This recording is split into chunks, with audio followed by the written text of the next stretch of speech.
Welcome to Korean True Crime with me, your host, Mimi Mizuko. On this show, we talk about the horrors that lurk in the darkest shadows in South Korea. If you'd like to support the show's continuance and future improvements, a Patreon is now available at Korean True Crime. Patrons will be mentioned at the start of each episode and will receive voting rights on future episode topics. As always, liking, subscribing, and following wherever you listen is a great way to let me know you like the content. With that, let's dig in.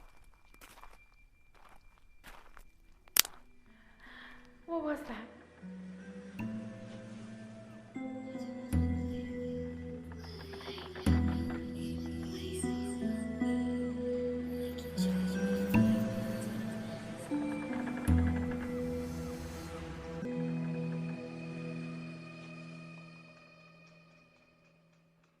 Today's episode warrants a special trigger warning. Korean true crime episodes don't often come with a trigger warning because of the nature of the show. Murder is generally expected, but in specific instances, it's necessary for me to tell you when it's beyond the normal scope of true crime. Today's episode will contain discussion of eating disorders and may be triggering to those who are in recovery. Viewer discretion is advised. In April 2019, a man walks into the view of a CCTV camera near Hakdang Station in Seoul. The man looked intoxicated by the way he was walking. He staggered down the sidewalk, his arms dangling at his side, before jerking his arms into the air. He begins shadow boxing, throwing punches at nothing in front of him, then throws himself onto the ground, before getting up, staggering further down the street, and doing it all again. He approaches a railing separating the road from the sidewalk, hops over it. He begins sprinting in front of the passing cars, weaving between them. Then, a car collides into his body. The driver screeches to a stop, but the man was already lying still in the road.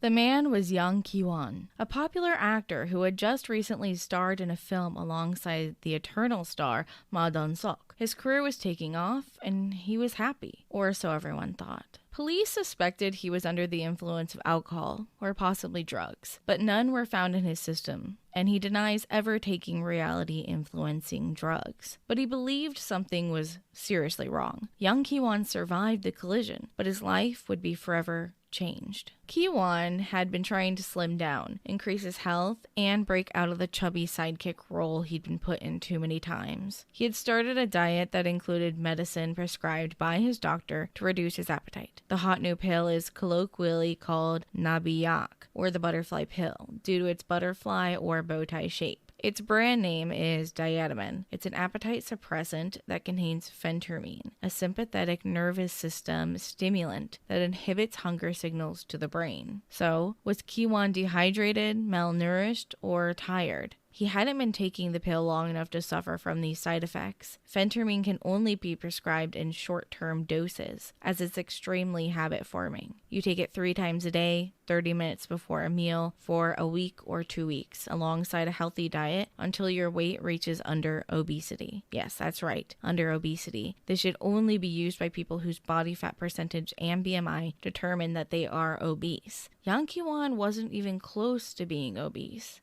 So why was he prescribed the medication? It's a long, cultural explanation, but Korea has a very complicated relationship with thinness, for both women and men alike. Many countries do. Obesity can completely shut down career options, limit your access to public spaces, and even your clothing choices, with most stores in South Korea only offering sizes extra small to large. As someone who has struggled with obesity and an eating disorder, I sympathize with Korea's youth for the hatred spewed online towards Korean pop idols and actors whose bodies are often already underweight, and television series depicting overweight women as lazy, disgusting. No matter how you feel about fat acceptance, people don't deserve to have their entire worth tied to their looks. Phentermine, when taken too long or too often, can lead to overdosing. An overdose of the medication can lead to confusion, panic, hallucinations, restlessness, and insomnia. Ki-won was hallucinating when he ran into oncoming traffic, hallucinating that all of the bones in his body needed to be popped, and that by running into oncoming traffic, it would feel good. All of his bones would finally be popped, and he would have the relief he needed. While Young Ki-won took the medication to drop a few pounds before his upcoming roles, women and girls all over Korea began obsessing about this miracle diet pill. In the midst of an eating disorder crisis, this medication became the collectible of the season. Doctors were prescribing this medication freely. They weren't checking patient medical history or whether or not the patient could healthily lose a large amount of weight, and they weren't checking if the patients had already been prescribed the medication before. Because of this, women were getting double and triple prescriptions for this drug from multiple different hospitals, and then going back to pick up more before it was time to even get it refilled. All those diet pills weren't just for them. They were selling them online illegally, and their most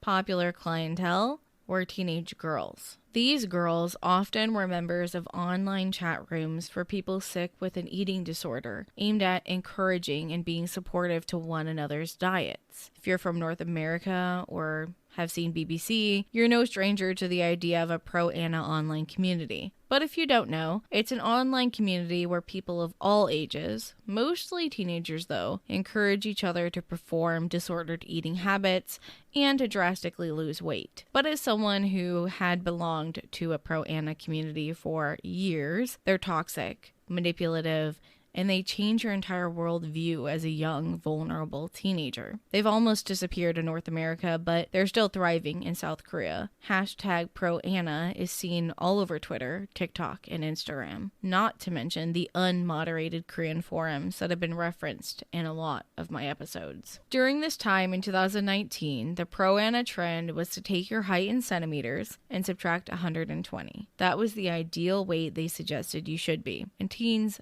all over Korea began following extreme crash diets to adhere to this. For example, if you're 160 centimeters or 5 foot 3 inches, your suggested ideal weight would be 40 kilograms or 88 pounds. Even with a small frame, that's incredibly underweight. The term was coined kibemom, or your height without your weight. While in Korea, a 160 centimeter woman, according to the Obesity Center in South Korea, should be 46 to 60 kilograms, 100 to 130 pounds. But these teens wanted to achieve a byolmala body, skin and bones. And the way these teen girls achieved this byolmala body was through ways detrimental to their health. Once these teens purchased the drug online and started taking it, it was very difficult for them to stop. It was habit forming, and they'd already lost their appetite and began feeling depressed. I scoured dozens of blogs dedicated to the butterfly pill. Many girls report feeling terrified of stopping the pill and regaining the weight they'd so easily lost. Some of them even said they felt nauseous at the smell of food. The pill had somehow made food tasteless, unappealing to them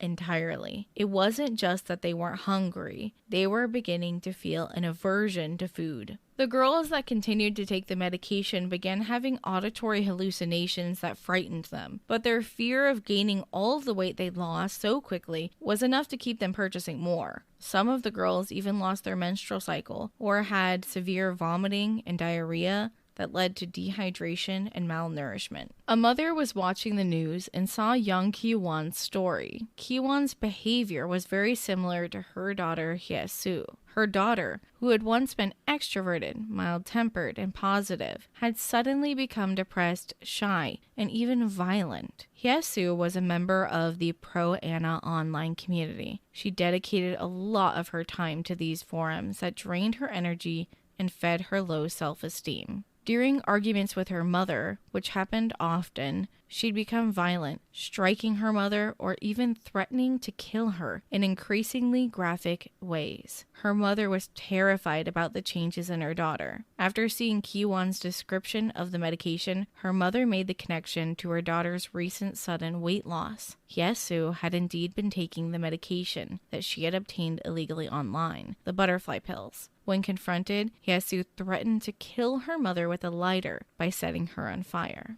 That's when the fire alarms began to sound throughout the apartment building. A fire had erupted from the 9th floor in Hyesu and her mother's apartment. In their argument, Hyesu raised the lighter to her mother and threatened to kill her mother as the flames grew. Thankfully, they escaped the building safely, and her daughter is now receiving the treatment that she needs. With these two incidences happening within days of each other, people grew frightened of the side effects of this once praised and beloved medication. The medication, however, had been on the market for over a decade, but only recently became popular to be prescribed in South Korea. A year prior to Yang Ki-won and Park Hae-soo's incidences, something much more grim came from the butterfly pill. In July 2018, a man named Mr. Yu was coming home from work. He was walking in the pouring rain, as July is a terribly humid month. He watched as a bus screeched to the side of the road suddenly, too far away from the bus stop he was next to. So he ran towards the bus, sheltering himself from the rain, thinking how annoying it was that the driver would make him run in the rain so far from the stop.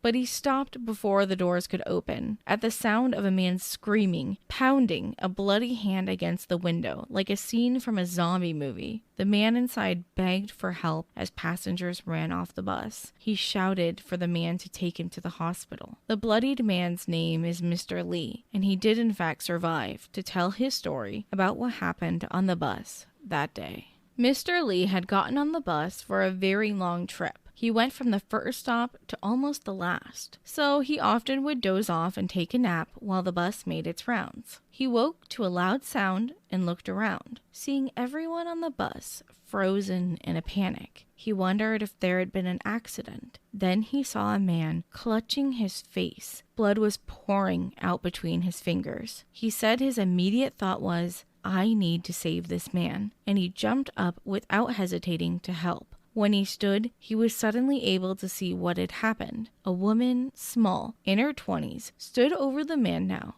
a knife clutched in her hand with no expression on her face whatsoever. She wasn't saying anything at all, just staring at the man she had just stabbed. Lee rushed to grab the knife, but despite her small frame, she had incredible strength and injured him superficially. The man, lying on the floor clutching his face, was screaming, "Help me, help me, I want to live." The other passengers began to panic, bumping past them as they tried to escape the bus. This is when the bus began to swerve to the side of the road. Mr. Lee began pounding on the window, calling for help from Mr. Yu, who was standing outside in the rain. The woman, who we can refer to by the pseudonym Se-min, was arrested, and both of the men recovered from their injuries. The woman's name was not revealed, and neither was the information from her trial, but SBS, a Korean news channel, was able to interview the woman's family and asked about what could have caused her to brutally attack the man on the bus that day. Her family told the journalist that she was a lonely girl who didn't have any notable hobbies and didn't have any close friends. She was very closed off and quiet, but 2 years prior in high school, she was active and the brightest student in her class.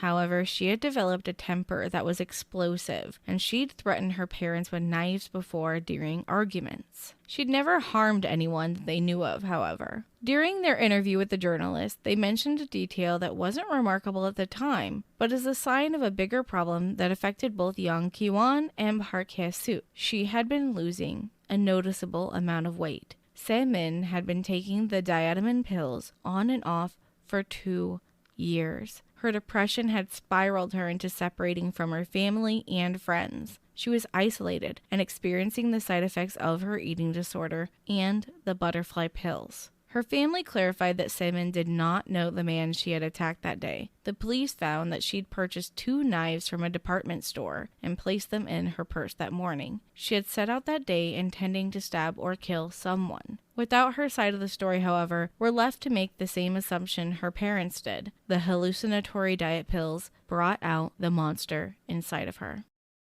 Medical shopping is a problem that's affecting South Korea, and their diet pill market is booming. The South Korean Ministry of Food and Drug Safety discovered in late 2019 that appetite suppressant prescriptions had increased by 1.24 million prescriptions in 1 year from 2018 to 2019. This brought the total up to 235 million prescriptions a year for a country of 52 million people. They looked at the records of the patients in the top 30 for amount of appetite pills prescribed in a year. Patient A had visited approximately 12 different hospitals and was prescribed 16,000 diet pills over that year. That's 44 pills a day. Patient B had only visited 1 hospital 80 times that year and was given 30 prescriptions every time they visited. These are both cases of illegal sale of narcotic appetite pills. Since 2019, changes have been made to make medical records for patients available to view by each and every hospital or doctor's office a person visits. Now, when you go to a doctor's office, you give your identification card, which has your insurance attached to it. They're then able to see your medications that can conflict with others, treatments you've been given, and sometimes doctor's notes from other clinics. This information, of course, is private, but prevents patients like patient A and B from getting 16,000 pills a year. I wouldn't feel right ending this episode without mentioning if you or someone you know is suffering from mental illness, please reach out to someone who can help. Mental health crisis hotlines are available 24/7. I know how hard it can be, but reaching out for help is the first step in getting better. Thank you for listening to today's episode of Korean True Crime with me, your host, Mimi Miziko. Liking, following, and subscribing wherever you listen to is a great way to support the show. 다음에 또 봐요. See you next time.